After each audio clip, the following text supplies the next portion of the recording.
प्रेम से बोलिए सद्गुरु साहिब जी की जय हो। सतनाम साहिब। आप सभी को मेरा प्रेम भरा सतनाम साहिब। नानक जी बताते हैं, लख 84 भरम दिया मानुष जन्म पायो, कहे नानक सतनाम संभाल नहीं सो दिन नेड़े आयो। आज भी जग के सतनाम नहीं संभाला तो फिर से वही लख 84 का जीवन तैयार है। फिर पछतावे किस वक्त कुछ नहीं मिलेगा। रोती बिलखती पीड़ती चलेगी आत्मा। सुनते भी हैं हम हमारे प्रियजनों की जब डेथ हो जाती है, तब हम उस पे गरुड़ पुराण के पाठ करवाते हैं। सारा आत्मा का हाल बयान सुनाया जाता है गरुड़ पुराण में। पर किसी को वहम हो तो अपने घर में लाके गरुड़ पुराण पढ़ के देख लेना। कितनी कितनी यातनाएं, कितनी कितनी पीड़ाएं उस जीव को दी जाती हैं, उस जीव आत्मा को दी जाती हैं, जिसका आप पता नहीं कर रहे आज मनुष्य के तन में। सब सुनते हैं, सब गुनते गुनते हैं, वहाँ पे रोते पीटते हैं, उठते हैं और अपने घर को चले जाते हैं। भूल जाते हैं वो पंडित जी क्या सुना रहे थे। बताते हैं उसमें बकायदा कि वैतरणी नदी होती है। उस जीव आत्मा को गोदान करनी थी, जो कि उसने नहीं की होती जीवन पर्यंत। नाम रूपी नौका में बैठने के लिए खेवनहार उतराई मांगता है, तो कि वो नहीं देनी आती क्योंकि गोदान नहीं की थी। उस नाम रूपी नौका में जब वो आत्मा नहीं चढ़ पाती, खेवनहार का संग नहीं कर पाती, तब यम के दूत उस आत्मा को पकड़ के मारते पीटते, कढ़ाइयों में पता नहीं कहाँ कहाँ दे रखा है कि कैसे कैसे जलते मरते कूदते उसको पीटते पाटते लेके जाते। इतनी पीड़ाएं मिलती हैं उस आत्मा को, और फिर भी जगना नहीं चाहते हम। गो मीन्स जान लो क्या होता है। संसारी गायें हमने हजारों बार दान की होती हैं, फिर भी वो आत्मा इतनी सड़के मरती है। क्यों? क्योंकि गो मीन्स इंद्रियां हैं, गोचर है हम आत्माएं। इस शरीर में रह के गोचर हो रही हैं हम आत्माएं। वो अगोचर अविनाशी परमात्मा है जिससे मिलना है। ठहरो, इसीलिए ही गौतम बुद्ध ने इसलिए उंगली मार डाकू को कहा था, ठहरो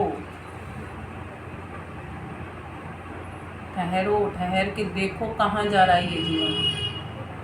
हम तो ठहरेंगे नहीं, और कोई ठहरेगा तो उसको ठहरने देंगे भी नहीं। धक्के मार मार के चलाएंगे। संसार में चलाना जो है हमें, हम तो छोड़ेंगे नहीं उसको किसी भी तरीके से। ना तो खुद रुकेंगे और ना उसको रुकने देंगे, है ना। जो ठहरना चाहता है उसको ठहरने भी नहीं देते ये लोग। इतनी धक्का होती है यहाँ पे। इसलिए कहा जाता है बचते हैं संत जन इस संसार से। मायावी संसार झमेला, 4 दिनों का है मेला। खेल गया कोई खेल रहा है, ये सपनों का है खेला। ये भजन भी फिर कभी आपको पूरा सुनाऊंगी कि ये संसार माया की नगरी है, इसमें धक्का पेल इतनी है, समझ में नहीं आता। बाहर से कहीं ऐसे धक्के लगते हुए दिखते ना तो शायद हम जग जाते। जैसे हम कहीं किसी तीर्थ पे जाते हैं ना, इतनी भीड़ होती है, हम कहते हैं हे भगवान थक गए, अब अगली बार ना बुलाइए देवी माता, इतनी भीड़ गची में। क्यों? हम उस देवी से भी एकांत में अकेले मिलना चाहते हैं जब भीड़ ना हो, और खुद से मिलना ही नहीं चाहते, क्योंकि अंदर में भी तो भीड़ मचा रखी है ना हमने अपने। सारा संसार अंदर में भर जो रखा है विचारों के रूप में, छोड़ना ही नहीं चाहते इसको, पकड़े जो बैठे हैं। जिस दिन छोड़ देंगे उस दिन दर्द होना बंद हो जाएगा, उस दिन एकांत में चले जाएंगे अकेलेपन से। महात्मा बुद्ध अकेलेपन से एकांत में चले गए थे। संत जन दुनिया में रह के भी एकांत में रहना जानते हैं। वो भीड़ में भी खुद को भीड़ से अलग करना जानते हैं। और मेरी यही कोशिश है कि मैं उन संतों के पथ पर चलकर उनके ही जैसी बन जाऊं। बिल्कुल कोशिश हर समय करते रहना चाहिए हर एक इंसान को। कहते हैं कोशिश करने वालों की हार नहीं होती, लहरों से डर कर नौका कभी पार नहीं होती। वह पथ क्या, पथिक कुशलता क्या, जिस पथ बिखरे सूल न हो।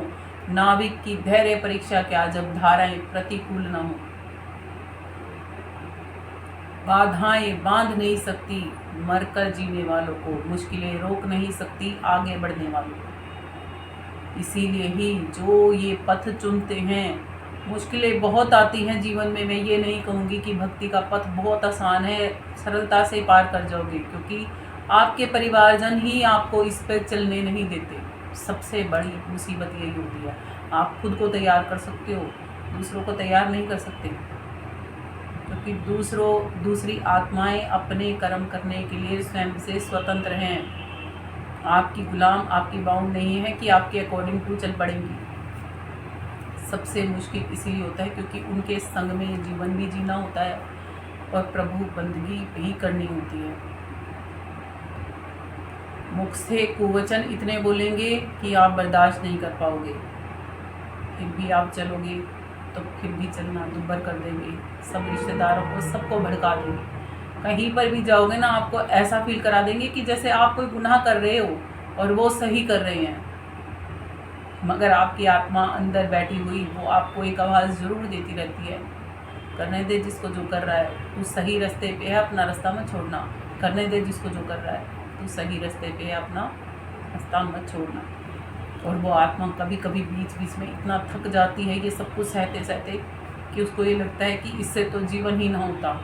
हताश हो जाती है, निराश हो जाती है। फिर उस आत्मा को ये याद आता है कि नहीं, वादा किया था अपने गुरु से,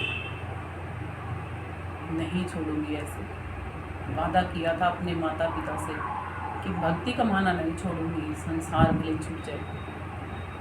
और जब गुरुजनों से और माता पिता से वादा किया जाता है ना, सच्चा वादा, वो तोड़ा नहीं जाता। कहते हैं ना, रघुकुल रीत सदा चली आई, प्राण जाए पर वचन न जाए। बस आत्मा इसीलिए ही सतत तैयार हो जाती है, क्योंकि पाछे पछताना नहीं है। साहिब ने कहा है ना, करना है सो कर ले रे बंदे, नहीं पाछे पछताएगा। तो पाछे पछताने के लिए अब करनी नहीं करनी। वो पेड़ बबूल के अब नहीं बोने, वो आम के वृक्ष अब बोने हैं जिसपे केवल छाया मिले और आम लगे। वो बबूल के पेड़ बोने ही नहीं जिसमें कांटे लग लग के मेरी आत्मा छली हो जाए।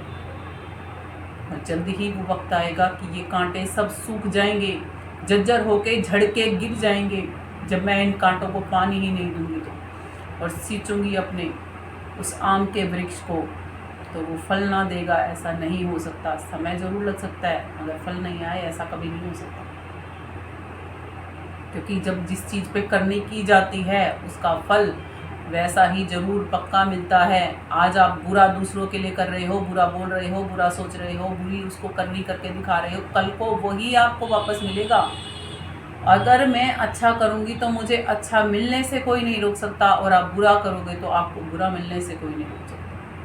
कहे कबीर सुनो भाई साधो, करनी का फल पाएगा।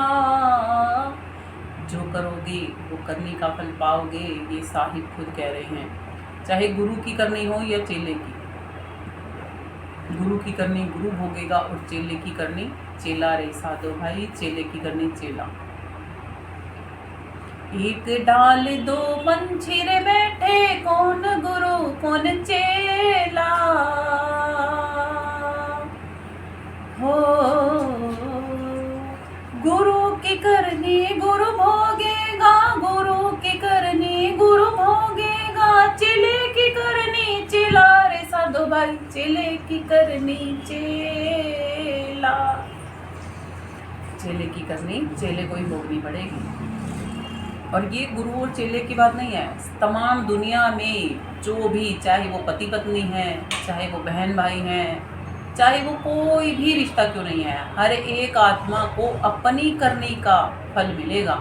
दूसरे की करने का फल कभी किसी दूसरी आत्मा को नहीं मिलता। और जब जबरदस्ती कोई ऐसे करता है ना किसी के साथ में, चाहे वो कोई भी रिश्ता हो, अंत में पछताना पड़ता है उसे। बस आज तो किसी को दुख दे के हम सोच लेंगे हम तो खुश हो गए, बस हमने तो उसको दुख दे दिया, मगर ये नहीं पता कल को रिपीट में वही आपको पक्का मिलेगा, क्योंकि आपने बीज बोए हैं, सामने वाले ने नहीं।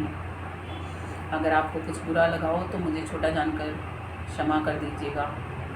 आज के हम सत्संग को यहीं पर विराम करते हैं। प्रेम से बोलिए सद्गुरु साहिब जी की जय हो। सतनाम साहिब। आप सभी को मेरा प्रेम भरा सतनाम साहिब। यूट्यूब पर आ रहे ये सत्संग और भजन यदि आपको अच्छे लगते हैं तो चैनल को सब्सक्राइब कीजिएगा, बेल आइकन को प्रेस कीजिएगा, वीडियोस को लाइक कीजिएगा, अपने कमेंट बॉक्स में ज़रूर सेंड कीजिएगा और अपने प्रियजनों के साथ इन वीडियोस को शेयर ज़रूर कीजिएगा ताकि वो भी जग सके, आत्मज्ञान और परमात्म ज्ञान पा सकें, शब्द वेदी संतों की शरण में जाके। इसी के साथ एक बार फिर से आप सभी को मेरा प्रेम भरा सतनाम साहिब। प्रेम से बोलिए सद्गुरु साहिब जी की जय हो। सतनाम साहिब।